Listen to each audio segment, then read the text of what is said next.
So this is just the standard information about your CMEs. There's nothing for us to disclose. None of the presenters have a financial arrangement related to any of the information we're going to be presenting today.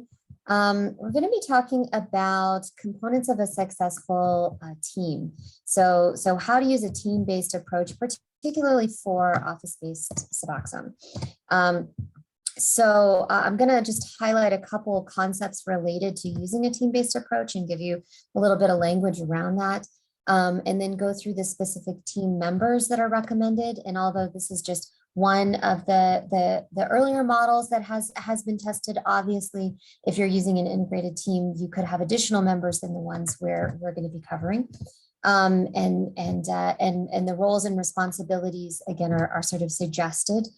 So there's some flexibility in how you modify this to your specific setting.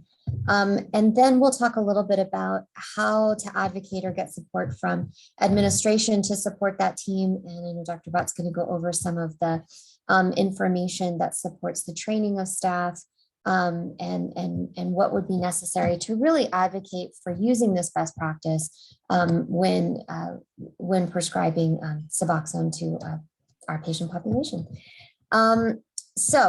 Using this team-based approach, well, what does this really mean? What we're talking about here is using integrated treatment teams. And so that means having not just multiple service providers working with one patient, but not necessarily together. They're working on almost, if you think about it, different slices of the pie. What we're talking about with teams is a truly integrated team, which means multiple service providers sharing one treatment plan. So that means that there needs to be time and space to meet as a team, to staff that patient's plan, and to make modifications to that plan in unison. This really is the gold standard approach for patients with substance use disorder, and especially those that are duly diagnosed, that they have a comorbid secondary mental illness in addition to their substance use, because there's so many facets that need to be looked at when you're utilizing a team, making it much more effective and making sure that you're providing for all of the needs that patient may have and guiding that treatment effectively. And that's why this approach is really recommended by almost every major regulatory or research body. They're saying that this is how you really should be treating these patients. It allows them to receive that combined treatment because the history had mental health issues separated from substance use issues. And so patients would get caught in this sort of this never-ending cycle of going to treat their depression or their PTSD and being told, so sorry, we can't treat you until your substance use is under control, then going to get their substance use under control and realizing that it's so connected and tied to their mental health symptoms that they were like really never able to get sufficient either condition. And so the nice thing about using this team-based model is you can approach both of these things simultaneously, which is recommended. And you can also address all of the ancillary psychosocial needs that our patients have and work with care coordination and other case management pieces to make sure that we're all providing a consistent and standardized message about recovery, about addiction, about how it improves. Just a quick little note on some jargon here, because we tend to use these terms as the same thing. Multidisciplinary and interdisciplinary, they really do mean slightly different. And so when we're saying the gold standard treatment team for this patient population, we're really saying it should be interdisciplinary. So that's multidisciplinary is where, again, the several disciplines are doing separate pieces, versus interdisciplinary is they may come from very different training backgrounds, or you're contributing a different part of the puzzle, but you're working together, you're bringing that perspective to the table, you have a shared formulation and a shared treatment plan. So that's really what folks are aiming for.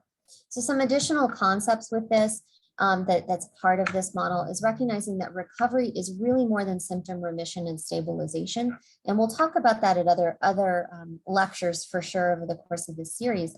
but understanding that recovery is lifelong. And what it's really aiming for is the development of new meaning and the establishment of purpose in someone's life, and that they can make a whole host of small behavioral changes and get symptom remission along the way in the service of that recovery goal. But that we really want to be looking big picture. What does this patient need to develop that new meaning? It's more than just they're no longer using heroin or using opiates. So we want to include all of the people that work with that patient to help them in the service of that recovery goal. The other important piece here is treatment plans do not belong to the team. They are administered by the team, but they belong to the patient. And if patients don't own their treatment plan, if they don't know what's in their treatment plan, if they aren't regularly brought in on these meetings and have the ability to discuss what their goals are, they're much less likely to actually work that plan. And so then you're just kind of kicking that ball down the road. You're just doing it as a regulatory requirement rather than it being a living, breathing document that is a roadmap for the patient's recovery.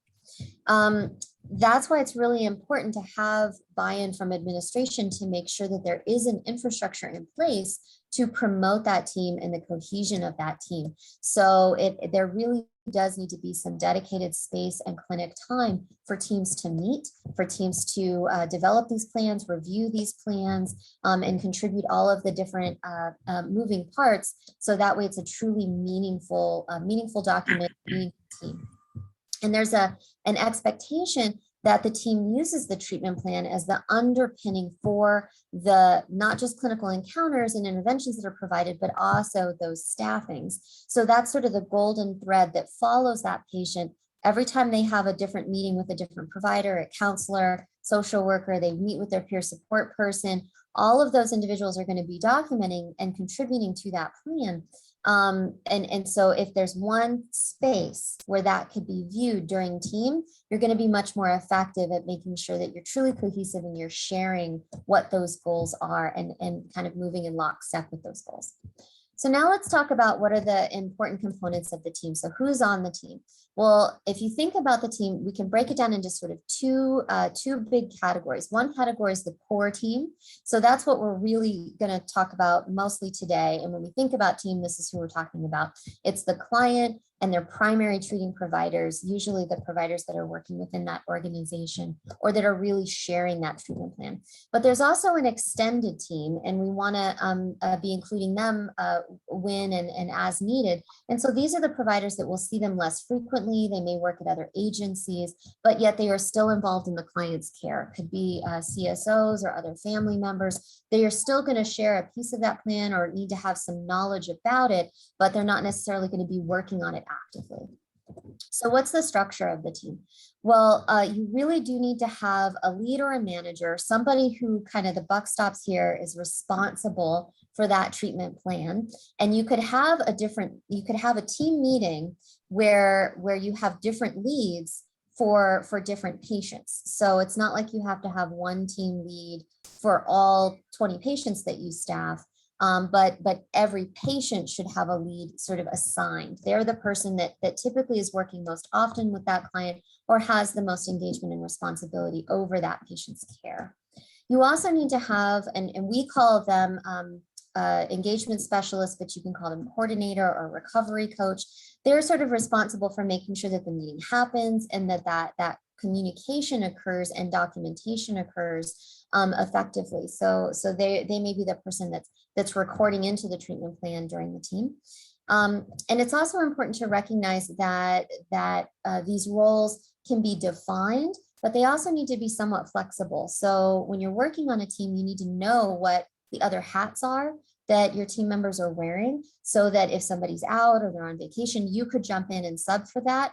And it's not like that care has to go unmet until the person's back. So let's talk about each role kind of briefly. So the team lead or the manager, this could really be anybody who's independently licensed. So it could be, a therapist, it could be a medical doctor and RN, but somebody who has an independent license. And they are, again, the consistent point of contact for that person. They really coordinate the communication between the patient and the other team members. They really have kind of the best capture of what's going on with that patient. They may also have a number of patient care functions, like, so for instance, it may be the prescriber, it may be the primary therapist, and they may have some role in providing different educational or group pieces for that patient.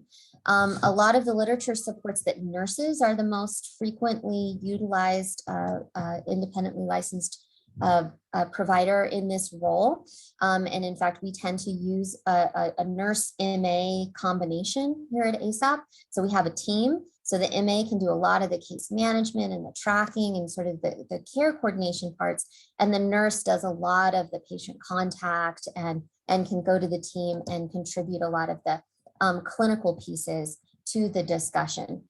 So that is a very well studied and recommended model to have a nurse in that role.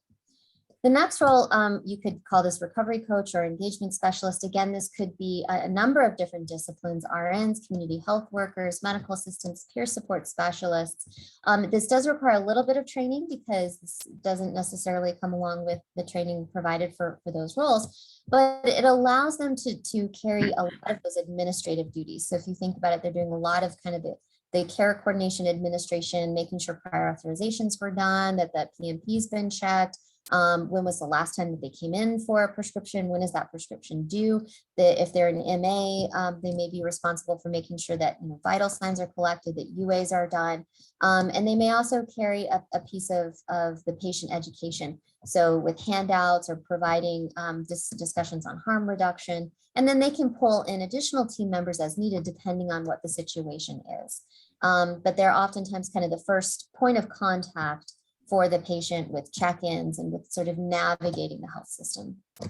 Let's see. So with this team approach, because you're not going to be able to include everything, we have a little note in here to recommend to bring in some of those ancillary services, that you have a list or a community referral sheet that anyone, regardless of their role on the team, could pull in. So that's sort of looking at what else is available that could be part of meeting those recovery goals that's out there in your community. And oftentimes that will include 12-step groups, smart recovery, traditional healers, other levels of care. So having a list of where they could go for an IOP or an RTC, crisis lines, warm lines, where the clean needle exchange may be. How are they going to get Narcan? Where are HIV or Hep C testing conducted if it's not conducted at your shop? Different food banks, other supplies. So we actually keep an electronic file database that has all of this information in it, that any team member could go in, depending on the conversation they're having with the patient, and they could print out this resource and provide it to them. So this is a really helpful thing, making sure that you're meeting all of those pieces without needing to be that one-stop shop for everybody. The therapist is another role. And again, this is somebody who's going to have a degree in psychotherapy. So this could be an independently licensed counselor, clinical social worker, psychologist, but somebody that is that works in psychotherapy. It is not, I'm sorry, this is not correct on the slide. It's not required for patients on buprenorphine, but it is recommended. So it's always nice to have a therapist on the team when and if possible to provide some of these evidence-based interventions such as CBT, motivational interviewing to help inform and integrate contingency management programming, or even 12-step facilitation. Those are all things that therapists can be trained to provide. And obviously, if you have an in-house one, that's ideal. But if not, then they're part of that extended team that you have an ROI and you make sure it gets to have some say on that treatment plan, or at least coordinate with that treatment plan. The pharmacist is another individual that oftentimes will be on the team or will be part of that extended team and communicate with them as needed, because they're there to make sure that naloxone is available, patient education about their medications. They can oftentimes be a representative to work with providing education to first responders and community members. Sometimes they can catch high-risk patients when they're looking at the multiple medications and can see if there's a potential risk there. And can inform some of the other prescribing practices. And then, of course, we have APNs and physician's assistants who are very important members of teams. And in some facilities are actually the primary prescriber, but they, again, can help to manage the naloxone and buprenorphine prescriptions, as well as some of the mental health prescriptions. And then if you have a physician that's part of that, they, of course, do the H&P, and they make some of the decisions related to best practice prescribing. Okay, so now I will stop sharing, Dr. Bott, so you can take over. Sounds good. Thank you. If I can find it. There we go. There we go. So yeah, there are sort of multiple models out there looking at, right, different ways to kind of utilize sort of the limited staff that might exist to really, get the most out of the often limited resources that we're faced with. And this is just sort of one of the ones that was, part of the Massachusetts collaborative model. Oh, sorry, I went the wrong way. There we go. Right, so it kind of looks at in terms of which staff should be trained in what different functions for a clinic to really run well. And here you can see, like, starting with something like prior authorizations, which thankfully, again, here in New Mexico, we are luckier, right? I mean, things aren't perfect, but we're luckier than many other states where, you might need prior authorizations, for a lot of the medications we use. Here we don't need it. But it can take a lot of time, right? For example, when I'm prescribing injectable buprenorphine to my patients, prior authorization can take a significant amount of time and effort. And at our clinic, we usually use one of our RNs or medical assistant in that, right? But really, even front office staff or another staff who may find that process interesting, who may be passionate about it, can step into that role with training, right? From prior notification, probably should be the same person doing prior authorization. So that way, the loop is closed and the patient is kept updated with what's happening. Basic understanding of addiction, of substance use disorder, right? All staff, I think everyone, not just the prescribers, not just the providers, should understand that, right? The idea that substance use disorders are chronic illnesses.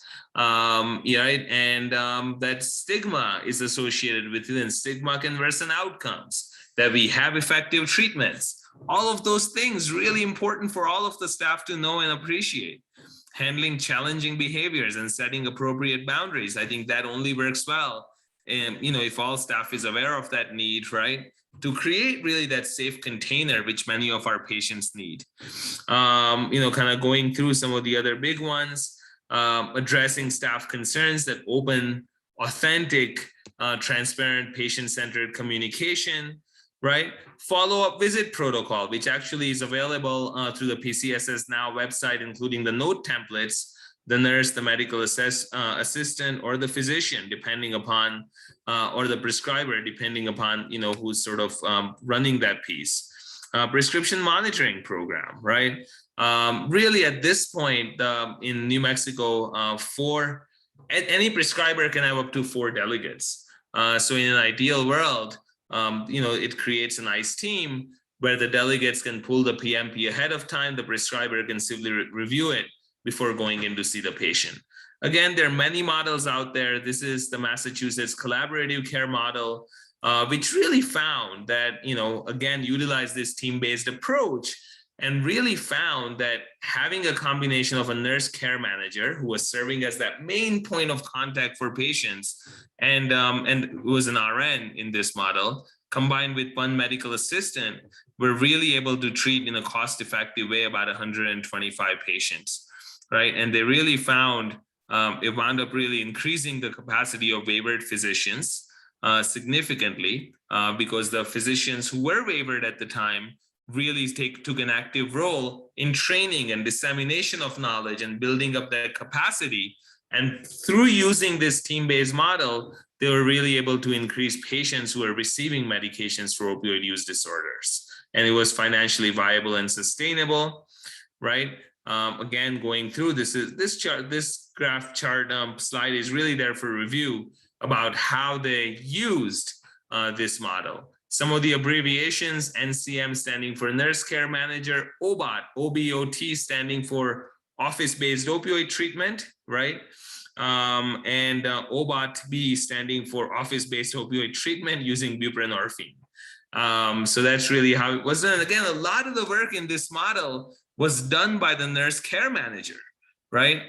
In collaboration when needed with the medical assistants or the pharmacist, and really the MD, the physician who was the prescriber in this model, wound up playing the role of what are the things that only that person, only she may be able to do, only they may be able to do, including writing the prescription, reviewing things, reviewing diagnosis, and a lot of training.